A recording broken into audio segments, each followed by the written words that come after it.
আপনারা সবাই জানেন আমরা এখন বাংলাদেশে বর্তমানে সেনাবাহিনী কর্তৃক 24 ঘন্টা পেট্রোল করছি এবং তারই পরিপ্রেক্ষিতে আমার একটি পেট্রোল দল তারাগঞ্জে পেট্রোল করছিল এবং বিভিন্ন চেক পয়েন্ট স্ট্যাবলিশ করেছিল এবং গ্রামে আনুমানিক 12টা সাড়ে 11টা থেকে 12টার দিকে আমার কাছে একটা কল আসে যে এখানে একটা অরাজকতার সৃষ্টি হচ্ছে এবং দুজন ফরেনার আছে।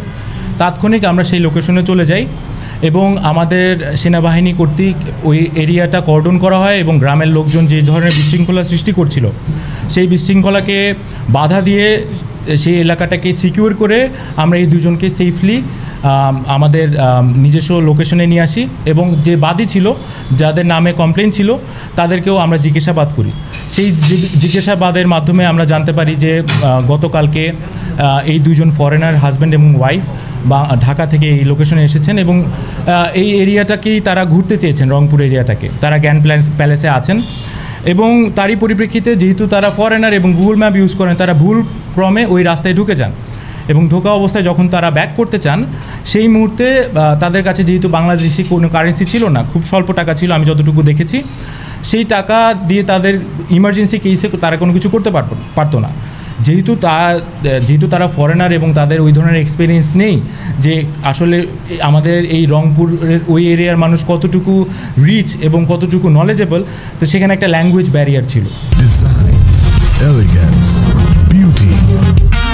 সেরা পণ্য সবার জন্য জেভিকো। তো এই দুইজন ভদ্রলোক এবং ভদ্রমহিলা তাদেরকে ডলার দেখায় এবং ডলার এক্সচেঞ্জের জন্য যখন বলে, তারা যখন বুঝতে না পারে তাদের বাসা পর্যন্ত যায়, বাড়ি পর্যন্ত লোক নিয়ে যায় যে আপনি দেখেন আমার টাকা। তো তাদের যেহেতু টাকাটা পছন্দ না হয়, তো তারা যখন ব্যাক করতে থাকে তাদেরকে গ্রামবাসী ধরে এবং তাদের কাছ থেকে ডলার এবং তাদের মোবাইলটা নিয়ে যায় এবং ঘটনা ওই পরিস্থিতিতে আমরা যাই এবং তাদেরকে ঠেকাই এবং তাদের যে ডিফেন্সিভ মেজার যেটা আমাদের মানে সেনাবাহিনী কর্তৃক নেওয়ার কথা সেটা নেই এবং ওখান থেকে তাৎক্ষণিক $100 ঘড়ি এবং তাদের পাসপোর্টগুলো আমরা উদ্ধার করতে পারি এবং তারই পরিপ্রেক্ষিতে তাদেরকে প্রাথমিক চিকিৎসা দেওয়া হয় এবং বর্তমানে এই পুলিশ স্টেশনে আছে, তাদের ভাষ্য শোনা হচ্ছে। একই সাথে সেই বাড়ির 4 জনকে আমরা আটক করি, বর্তমানে তারাগঞ্জ পুলিশ স্টেশনে তারা আছে এবং তাদেরকে জিজ্ঞাসাবাদ করা হচ্ছে। বাট আমাদের প্রথম উদ্দেশ্য হচ্ছে সেনাবাহিনী এবং পুলিশ আমরা জয়েন্ট ফোর্স একটা অপারেশন করছি এখন, যে এই টাকাটা উদ্ধার করা এবং তার মোবাইলটা উদ্ধার করা এবং তার সাথে গ্রামের যে সকল লোকজন সম্পৃক্ত ছিল তাদের বিরুদ্ধে কঠোর ব্যবস্থা নেওয়ার পরিকল্পনা আমরা করছি এবং সেই অনুযায়ী আমরা কার্যক্রম করছি। আমি বর্তমানে 34 বেঙ্গলে আছি। আমার নাম মেজর সানিয়া চৌধুরী সৃজন। আমি তারাগঞ্জের ক্যাম্প কমান্ডার হিসেবে আছি।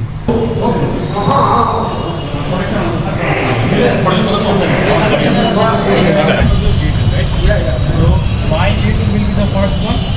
Okay. Second one will be your vehicle and rest all will be at the back.